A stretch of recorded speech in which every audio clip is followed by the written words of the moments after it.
Neste momento, Deus, nós queremos te agradecer por esta oportunidade que tu tem nos proporcionado, tem nos dado da gente poder estar aqui na tua casa, Senhor, para podermos ouvir a tua palavra, Senhor. E o teu servo, pastor João Mendes, Senhor Deus, está na incumbência de trazer a tua palavra nesta noite. Fala conosco, Senhor. Estamos aqui na tua dispensação e assim nós te pedimos e te agradecemos em nome de Jesus. Amém. Aleluia. A paz do Senhor para a igreja. Que bênção. Já vamos ler o texto. Mateus capítulo 21. Os versículos 18 e 19.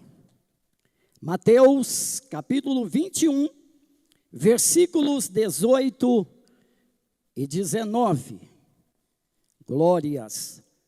Tudo que foi relatado até aqui está compatível com o texto da pregação desta noite. E o tema central é Jesus. Meu amigo, tremendo. Aleluias. E dele eu não largo nunca. Mateus 21, 18, 19 diz assim: de manhã cedo, quando voltava para a cidade, Jesus teve fome. Vendo uma figueira à beira do caminho, aproximou-se dela, mas nada encontrou, a não ser folhas, porque não era tempo de figos. Então disse à figueira: nunca mais nasça fruto de ti. Imediatamente a figueira secou. Aleluia. Podem assentar. É uma alegria, satisfação a mais estarmos sempre aqui em nossa congregação para adorarmos a Deus. E agradeço pelo convite, a direção desse trabalho de libertação, pastor Valdivino e a sua equipe. Então a gente se sente feliz com isso. Aleluias. Isso, as crianças venham para cá, porque vai para a salinha, todas as crianças, venham, a gente já ora por vocês, para fazerem um trabalho abençoado como sempre. Pode vir todas as crianças. Isso, só vitória. Aleluia. Graças a Deus. Senhor Pai, em nome de Jesus, estamos abençoando essas crianças que estarão pegando o seu ensinamento ali, ó Pai, na salinha. Continua a abençoar essas crianças para que cresçam no caminho do Senhor. E os seus professores, ó Deus amado, instrui na palavra e no entendimento. Em nome de Jesus. Amém. Graças a Deus. Muito bem. Dando prosseguimento. Hoje eu trouxe um dos meus alunos ali do CRVN, Centro de Recuperação Vida Nova, que é o Rodrigo Camacho. Ele é cantor, compositor, ele faz louvor lá na sede também, da Igreja Batista Vida Nova. Sempre o pastor presidente lá, o Oliveira, toda semana leva ele para lá, para ele fazer louvor lá na sede. E é uma bênção de Deus. Também aluno fez o curso, o seminário teológico e tudo mais, e assim ele está desenvolvendo na obra de Deus. E tem outros lá também, que posteriormente estaremos trazendo aqui também, para fazer a obra do Senhor. Glória a Jesus. Muito bem, meus amados irmãos, o tema desta pregação hoje é autoridade incontestável. Autoridade incontestável. Esse é um texto que traz para nós uma alegria muito grande, porque está referindo de um acontecimento que ocorreu com Jesus, o nosso Senhor. E nós vamos desvendar também dentro da palavra, porque já está aqui na palavra toda a interpretação da Bíblia. O motivo de Jesus ter feito o que ele fez, tanto no templo como também com a figueira. Nada fica sem resposta na Bíblia. Sempre tem a resposta. E a gente vai ver hoje. E nós vamos ver algo tremendo. que a autoridade de Jesus, ela é inconteste, ninguém deve contestar essa autoridade, porque não tem como fazer isso. Nós vamos observar nesse texto que Jesus, na verdade, tem todo o poder e a autoridade para fazer o que ele bem entender. Glória a Deus. E isso também a gente pega muita coisa dentro da palavra, que nós não devemos contestar Jesus a nada. E uma das razões bíblicas para isso é que ele criou o homem por último de tudo. Se você olhar na Bíblia, você vai ver. Depois que ele criou tudo, faltou só o homem. E aí ele vai e cria o homem. Aí tem uma pergunta: por que Deus criou o homem por último? Porque Deus não queria palpite. O que nós mais sabemos fazer é dar palpite nas coisas do outro. Então Deus é inteligente isso. Vou deixar para fazer o homem por último, porque quando o homem for feito, tudo já está feito aqui na terra para ele. Mas tudo certo. Vamos entender aqui essa questão justamente daquela ação ali no templo em Jerusalém.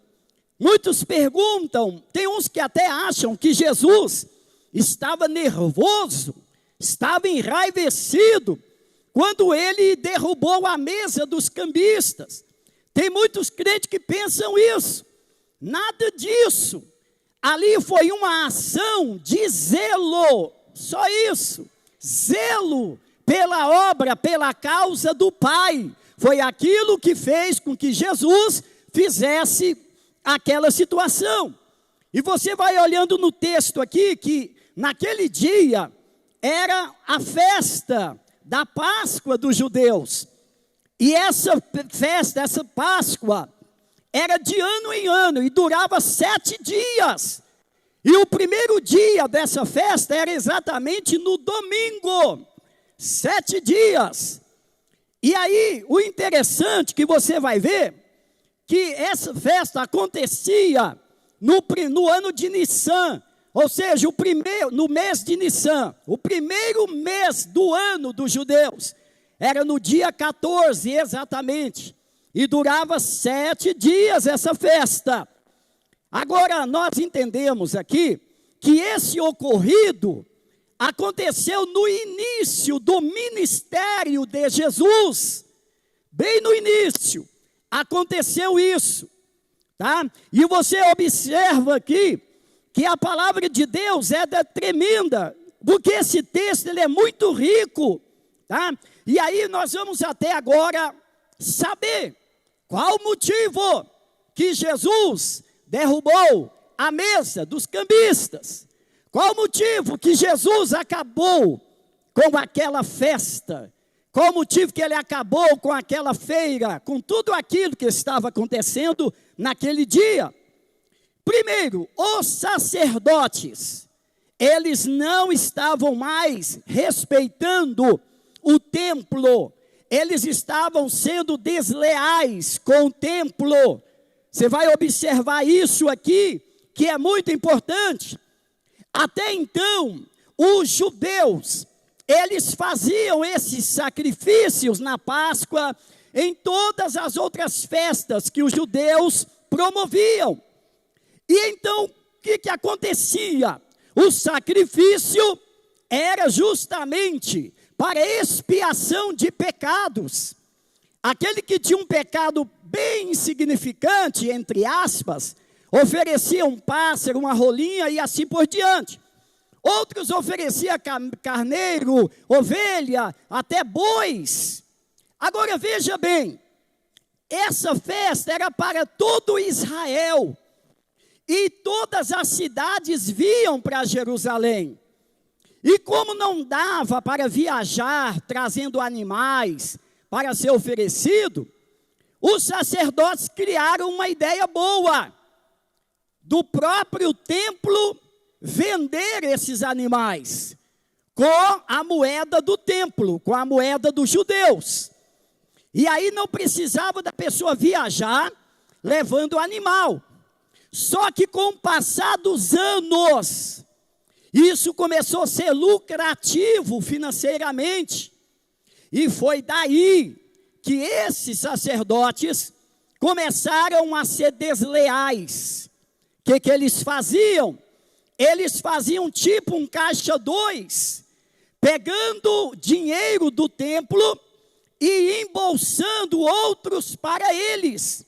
E aí eles começaram então agora a fazer dessa situação espiritual uma questão de ganhar dinheiro, de enaltecer eles mesmos, começaram a enriquecer.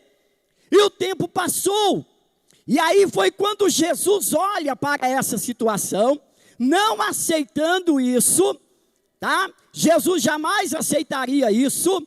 Aí você vai entender por causa da frase, quando ele diz que o zelo da casa de meu pai me consome, você vai entender tudo isso daqui. E aí, os próprios sacerdotes colocaram os cambistas, que eram pessoas que faziam moeda de troca, de câmbio, para vender esses animais. Só que o lucro era para eles, à parte. Então, eles estavam fazendo, a partir desse momento, da casa de Deus, do momento espiritual, uma casa de negócio. Uma maneira fácil para ganhar dinheiro à parte. E aí foi quando Jesus vem, ele chega no pátio exterior, e ele vê aquela situação, primeiro dia da festa, ele olha aquela multidão de gente, os sacerdotes nas escadas do templo, Jesus não tinha como falar com eles, porque o barulho era muito. Jesus é tão inteligente, que ele usou um método para chamar a atenção, certo? Para chamar a atenção dos sacerdotes. O que ele fez? Se gritasse, não ia adiantar. Então ele psicologicamente faz uma ação para chamar a atenção deles. Foi quando ele pega um chicote, começa a bater nas mesas, derrubando as mesas, jogando as moedas no chão, tirando os animais, soltando os pássaros, e naquele momento todo mundo estatalaram os olhos para Jesus, sem poder fazer nada, e escutando, assustado com aquela ação. Quando houve o silêncio, Jesus vira para os sacerdotes e ele fala: vocês não têm lido que a casa de meu pai é casa de oração, ralachando nébia. Vocês não têm lido que a casa de meu pai é casa de oração, mas vocês têm transformado a casa do meu pai em casa de negócio, e isso não é favorável vocês fazerem isso, aleluia. Essa foi a razão, motivo forte para isso. E de repente Jesus, depois de ter feito tudo isso, a Bíblia não fala o horário exato do dia que aconteceu, porém quando Jesus termina isso, ele pega os discípulos e vai para Betânia. Eles andaram a pé cerca de 5 quilômetros para chegar na aldeia de Betânia, porque lá tinha a casa, lá tinha o hotel deles, que era a casa de Lázaro, Marta e Maria, e os discípulos foram com Jesus. Agora é interessante que isso foi no domingo, só que na segunda de manhã, Jesus tinha que voltar para o templo, porque ele já estava agendado para dar o ensino naquela hora, naquele dia. Daí você vai analisando o texto, e você vai buscando e observando essa problemática toda. Ele estava agendado para isso. Agora preste bem atenção. A questão aqui é que quando os discípulos foram para Betânia com Jesus, depois de ter feito tudo aquilo, eles foram com medo, eles foram com depressão, eles foram sem confiança. Faltava neles muita coisa importante, porque eles estavam atônitos, eles não tinham segurança de voltar, porque sabia que tinha que voltar no outro dia, e aí dormiram lá em Betânia. Com certeza o que dormiu de verdade foi só Jesus, porque os discípulos não conseguiram dormir. Ninguém que está preocupado assustadoramente consegue dormir à noite. Não dá. O cérebro fica a 1000 por hora. As tensões ficam terríveis. Mas Jesus, como é a solução de tudo, ele dormiu de boa, tranquilo. E levantou de madrugada, já quase amanhecendo o dia. E os discípulos também levantaram. E agora, meus amados irmãos, aqui, preste bem atenção. Jesus, ele analisa, ele observa que os discípulos não tinham condições de voltar, estavam com medo, não tinha esperança nem segurança em Jesus, porque para eles iriam morrer, eles iriam ser apedrejados, que isso era uma coisa que acontecia com facilidade diante dos judeus. E naquele exato momento, Jesus então, com o cuidado e carinho que ele tem do seu povo, das suas ovelhas, ele então agora começa a fazer uma autoanálise da situação. Então aqui Jesus ele usa, certo? A psicoterapia para ele atuar com os discípulos. Ele passou a ser um psicoterapeuta naquela hora, porque nós sabemos aqui que isso era muito importante, que essa ação de um psicoterapeuta é ajudar as pessoas a lidarem com os problemas emocionais. E para isso Jesus tinha bagagem de sobra. Eram 12 homens, estavam todos na mesma situação emocional, não tinham coragem de voltar, estavam com medo. Então Jesus ali naquele exato momento, ele olha e ele fala com ele mesmo: eu preciso trazer para os meus discípulos a segurança. Eles têm que ter certeza que podem confiar em mim. Eu tenho que fazer uma ação, para que essa ação mostre que eles podem confiar em mim. Então agora Jesus ele analisa e entra em cena a questão da figueira. Nada é por acaso, irmãos.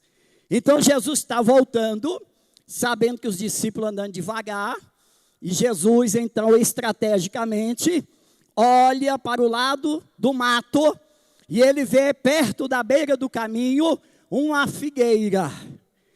E a Bíblia deixa bem claro que não era tempo de figo. Jesus sabia, os discípulos sabiam disso. Então Jesus, deixando os discípulos no meio da rua, vai para o mato e vai para aquela figueira e procura alguma coisa. E aí está procurando, está abrindo uma coisa, uma folha, uma galha, procurando. E nesse exato momento, o psicológico dos discípulos está sendo trabalhado. Porque eles olham para Jesus agora, já começa a esquecer que tem que voltar para Jerusalém, e o psicológico deles está implantado em Cristo, e aí é claro que eles conversam entre si, não é verdade? Faz até pergunta: nossa, Jesus sabe que não tem figo, nossa, Jesus sabe que não é tempo de figo, por que ele está procurando figo? E aí os discípulos olhando para ver o que ia acontecer, e Jesus estrategicamente, ele fala de uma voz bem branda, bem bravo mesmo para a figueira, e ele disse: figueira, como eu procurei em você, e eu não achei nenhum figo, a partir de agora, nunca mais você vai produzir figo. E a Bíblia diz que automaticamente a figueira secou para a glória de Deus. E a figueira secando, os discípulos mudaram o psicológico total. É óbvio que houve perguntas, indagações, afirmações entre eles, e de repente uma dessas pode ter sido essa: nossa, se a figueira secou com a palavra dele, então a gente pode voltar com ele para Jerusalém, que ninguém vai triscar a mão em nós, porque agora estamos vendo que ele tem autoridade sobre todas as coisas. Aleluia, graças a Deus. E aí é claro que os sacerdotes, fariseus, saduceus e toda a cúpula de religiosos estavam esperando Jesus chegar. É claro que muitos apostavam e diziam que nada, ele não vai ter coragem de pisar aqui não, o que ele fez ontem aqui foi ruim para ele, não vai vir nada. E de repente, quando pensa que não, está vindo 13 homens em direção ao templo, Jesus e os 12 discípulos se aproximando. Aí é claro que houve um alvoroço. Jesus já vai direto para o púlpito, porque ele também era rabi, e sendo rabi, ele tinha autorização para subir ao púlpito, para ensinar a palavra de Deus, aleluia. E aí Jesus começa a ensinar, começa a falar. A Bíblia não fala qual é o tema, não fala do que ele estava dizendo, mas ele estava falando. De repente, o templo lotado, lá fora, muita gente observando para ver o que ia acontecer. E de repente, o que acontece? Os sacerdotes ficaram incomodados, não é verdade? Dizendo, moxa vida, vamos deixar ele falar, vamos deixar ele dar o ensino todo, o povo vai gostar dele, vamos fazer alguma coisa. Veja que Jesus está um pouco meio cabreiro pelo que ele fez ontem. Vamos usar da nossa autoridade, vamos indagá-lo e vamos psicologicamente jogar ele para baixo. Aí nós colocamos ele em baixa autoestima, porque ele está envergonhado. Vamos lá? Vamos. Aí foi um homem muito poderoso, um religioso muito conceituado, que a Bíblia não diz quem foi. E aí chega, e Jesus dando o ensino, o homem começou agora a usar de falta de educação e interrompeu Jesus. Interrompeu ele com uma pergunta. E aí o homem com certeza gritou bem alto, né? Oh, Jesus! Jesus parou, porque Jesus é educado, não é verdade? Ele é resolvido emocionalmente, está tranquilo. Olha para o senhor lá que gritou com ele. E aí Jesus olhou com certeza e disse, pois não, pode dizer. E aí o homem arrogantemente faz uma pergunta. E aí ele disse, nós queremos saber com que autoridade você fez essa bagunça ontem à tarde aqui. Nós queremos saber com que autoridade. O sacerdote não te deu autoridade, nem um escriba também não. Então quem te deu essa autoridade para você fazer o que você fez? Eita, irmãos, compensa confiar em Jesus. E ele serenamente, tranquilo, porque naquele exato momento, aquele ensino é interrompido, viu? É só analisar o texto, porque parte para outro lado agora.